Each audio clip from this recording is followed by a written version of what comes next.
नमस्कार मंडळी, श्री स्वामी समर्थ. तुमच्या जन्माचा वारस सांगतो तुमची श्रीमंती आणि तुमचे भविष्य. तुमच्या जन्मवार सांगणार आता तुमचे खरे भविष्य. मित्रांनो, तुम्ही कधी विचार केला आहे का? काही लोकांना लहान वयातच स्थैर्य मिळतं, तर काही लोकांना आयुष्यभर संघर्ष करावा लागतो. काहींच्या हातात पैसा पटकन येतो पण टिकत नाही. काही जण हळूहळू शांतपणे पण कायमस्वरूपी संपत्ती उभी करतात. हे सगळं फक्त नशीब आहे का? आपण सगळं नशीब म्हणून सोडून देतो. पण खरं सांगायचं तर आपल्या जन्माच्या दिवशी आपल्या आयुष्याची एक विशिष्ट ऊर्जा ठरलेली असते. कारण तो फक्त कॅलेंडरवरील दिवस नसतो, तर त्या दिवशी राज्य करणाऱ्या ग्रहांची एक वेगळी शक्ती असते. ही शक्ती आपल्या स्वभावात उतरते, आपल्या विचारांमध्ये मिसळते, आपल्या नात्यांवर परिणाम करते आणि सर्वात महत्त्वाचं म्हणजे आपल्या पैशाच्या प्रवाहावरही प्रभाव टाकते. म्हणूनच आज आपण जाणून घेणार आहोत तुमचा जन्म कोणत्या वारी झाला आणि त्या वाराने तुम्हाला कोणती अदृश्य ताकद दिली, जी ताकद कदाचित तुम्हालाही अजून पूर्णपणे जाणवली नाही. मित्रांनो, व्हिडिओ शेवटपर्यंत नक्की बघा, कारण कदाचित तुम्ही स्वतःला आज काहीतरी असं जाणून घ्याल जे तुमचा आत्मविश्वास कायमचा बदलून टाकेल. जर तुमचा जन्म सोमवारचा असेल तर तुमच्यावर चंद्राची छाया असते आणि चंद्र म्हणजे भावना, संवेदनशीलता, कल्पनाशक्ती आणि अंतर्ज्ञान. आणि सोमवारी जन्मलेले लोक बाहेरून शांत दिसतात पण आतून खूप खोल असतात. त्यांना लोकांच्या भावना पटकन समजतात, म्हणून ते कुटुंबाला जोडून ठेवतात.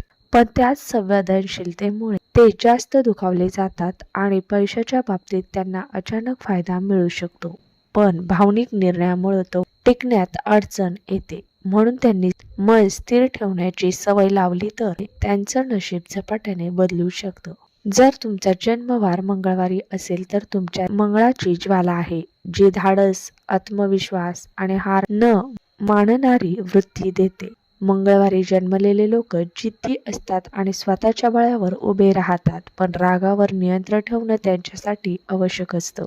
कारण चुकीच्या क्षणी घेतलेला आक्रमक निर्णय नुकसान करू शकतो आणि जर त्यांनी ऊर्जा योग्य दिशेला वापरली तर ते नेतृत्वाच्या स्थानावर पोहोचू शकतात. जर तुमचा जन्म बुधवारी झाला असेल तर तुमच्यावर बुधाची कृपा असते, जी बुद्धिमत्ता, संवाद, कौशल्य आणि व्यवहार कुशलता देते. बुधवारी जन्मलेले लोक लोकांना पटवून देण्यात हुशार असतात. त्यांना संधी ओळखता येतात, पण कधी कधी जास्त विचारांमुळे संधी हातातून जातात. म्हणून त्यांनी आत्मविश्वासाने पहिलं पाऊल उचलण्याची सवय ठेवली तरच पैसा आणि यश दोन्ही त्यांच्या दिशेने येऊ लागतात. जर तुमचा जन्म गुरुवारी झाला असेल तर गुरुची ऊर्जा तुमच्यात आहे, जी ज्ञान, विस्तार आणि सन्मान देते. गुरुवारी जन्मलेले लोक सुरुवातीला संघर्ष करतात, पण उशिरा मोठं आणि स्थिर यश मिळवतात. त्यांना समाजात मान मिळतो आणि जर त्यांनी स्वतःच्या ज्ञानावर विश्वास ठेवला तर त्यांचं आयुष्य इतरांसाठी मार्गदर्शक ठरू शकतं. जर तुमचा जन्म शुक्रवारी झाला असेल तर शुक्राची ऊर्जा तुम्हाला आकर्षण, सौंदर्य आणि भौतिक सुखाकडे खेचते.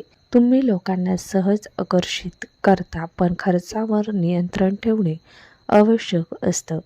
कारण पैसा येतो पण ते टिकवणं तुमच्या शिस्तीवर अवलंबून असतं. आणि जर तुम्ही संतुलन साधलं तर तुम्ही आयुष्य, आराम आणि सन्मान दोन्ही मिळवू शकता.